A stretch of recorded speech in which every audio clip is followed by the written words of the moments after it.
Welcome to the Software People Stories. I'm Shiv. I'm Chitra. And I'm Gayatri. We bring you interesting, untold stories of people Associated with the creation or consumption of software-based solutions. You'll hear stories of what worked, and sometimes what didn't, you will also hear very personal experiences. and insights that would trigger your thoughts and inspire you to do even greater things.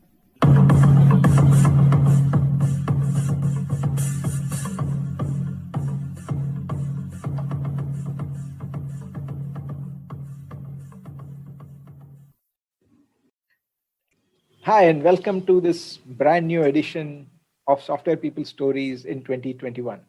Wish you a very happy new year. And as promised last time, we have exciting stories and tips of how to work effectively in a dispersed or distributed manner. Some of these are evergreens you might already be practicing. And if you have any other techniques that have worked for you, do share with us. Let's get on. Hello, listeners. In this episode, PM Power coaches share tips for those in leadership roles and more insights from experiences working in a dispersed mode. We begin this special episode on leadership insights from PM Parian Gopalan. I would be extra sensitive to personal situation of people, physical and emotional.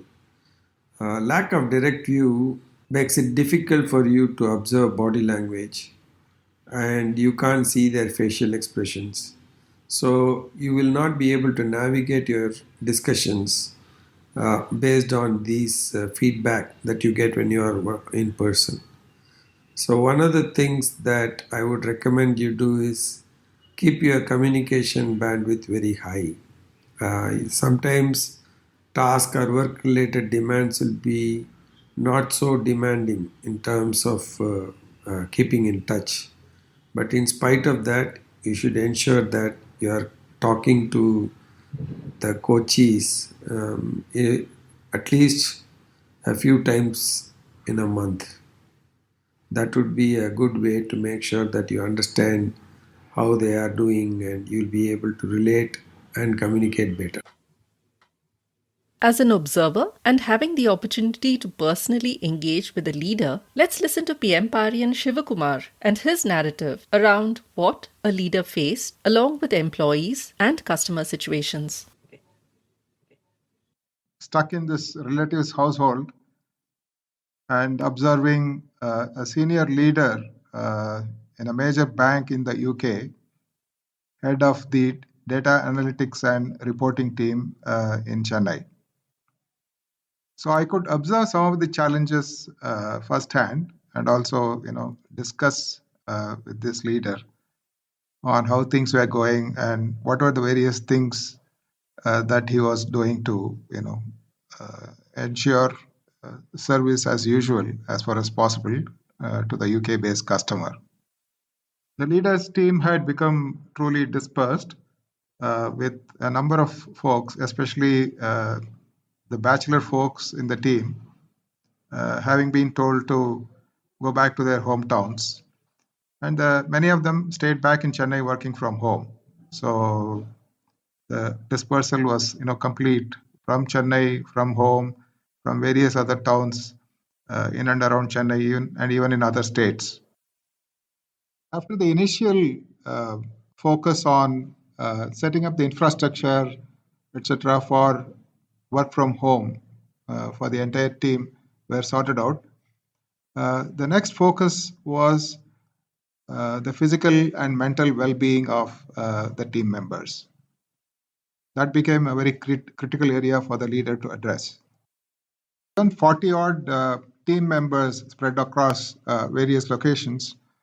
This was no easy task because especially the mental well-being was a function of the specific circumstances of the associate. For example, in the case of some associates, it was a husband and wife both working and trying to work from home. With other associates, there are children at home, also attending classes online. With other associates, there are elderly folks at home who needed special care and so on and so forth. Then there were cases where the associates themselves had been infected or somebody in their near family had been infected. And that was a whole new situation where the leader had to set aside time for providing support, advice, guidance, for the associate in question in partnership with the people function in the organization. So that was a tremendous learning, and I think everybody came together, I could see, to provide the required support for the associates. Because of varying personal situations at hand and schedule for work from home, as well as other contingency situations that associates faced, availability of people became a bit of a challenge. Let's say there was a query from the customer, and what would have been just a 5-minute conversation across the table with a colleague now took an hour to figure out what was going on, resolve, and get back to the customer. This often proved to be frustrating for the associates in not being able to get back to the customer as quickly as they were used to before. However, there was no major issue with the customer. The customer in the UK himself working from home, understanding the adaptation that the Chennai team was going through. So after 8+ months, the leader feels that the new way of working for the team has settled down. Over this period, the team has really come closer together, appreciate personal circumstances of the other associates better, and collaborate better.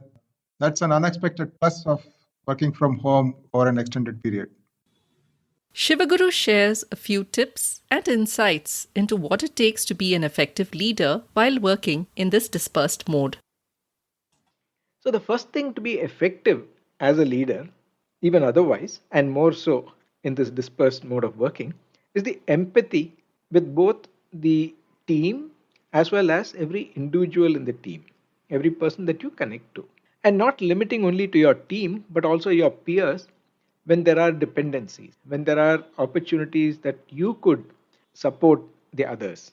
And as a leader, having regular, crisp team communication, covering the goals, the progress, any pressure points that are faced by the team or that are anticipated by the team, as well as customer stories, whether they are escalations that came from the customer, disappointments, etc., or success stories. While doing this, don't miss out on the individual connect. Have your connect with every individual at a personal level and a professional level. Maintain that contact. Lastly, there is this Zoom fatigue or fatigue of meetings, having back to back meetings, sometimes sitting without any movement for 2-3 hours, is definitely very stressful for people. So try to keep your meetings short and crisp. You can use an approach like what Google typically suggests if you want to have better time management, having 20 or 50-minute meetings, even when you schedule this. Even if you have to start a little late, make sure that you end on time.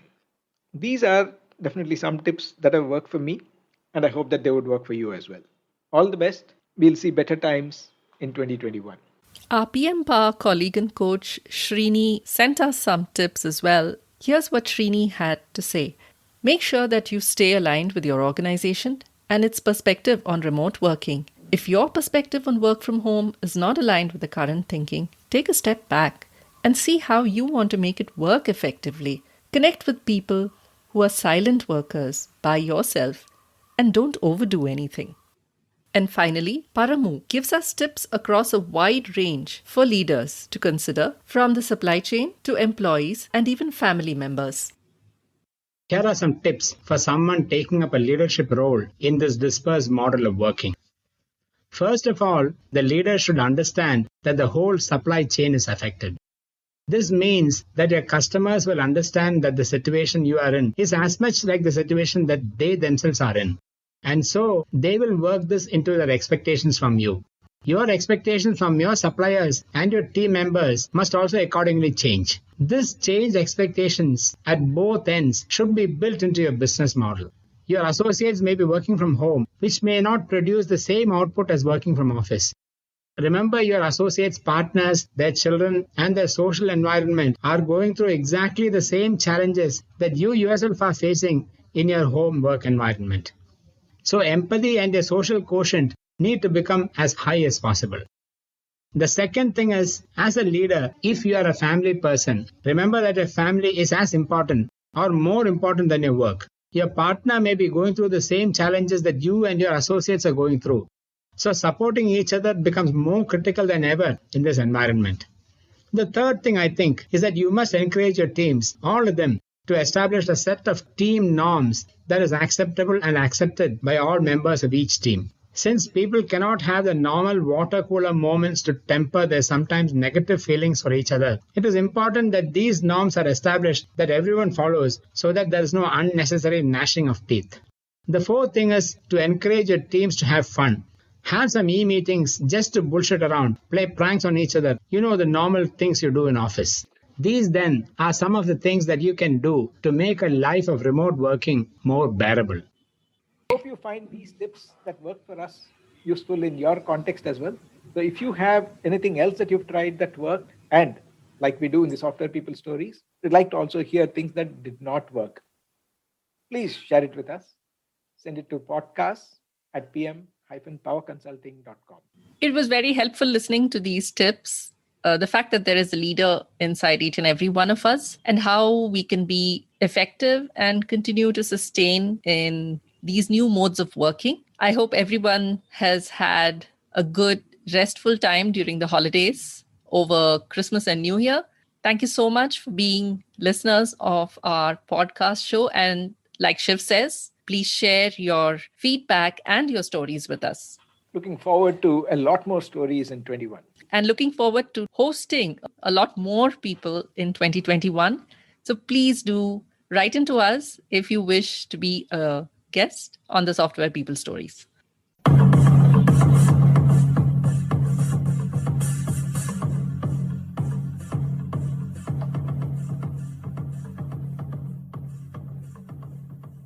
We thank Siddharth for the music and Malavika for promoting the Software People Stories. If you like this episode, Please subscribe on your favorite podcast client. And spread the word in your network. if you'd like to share your story, Contact us at podcasts@pm-powerconsulting.com.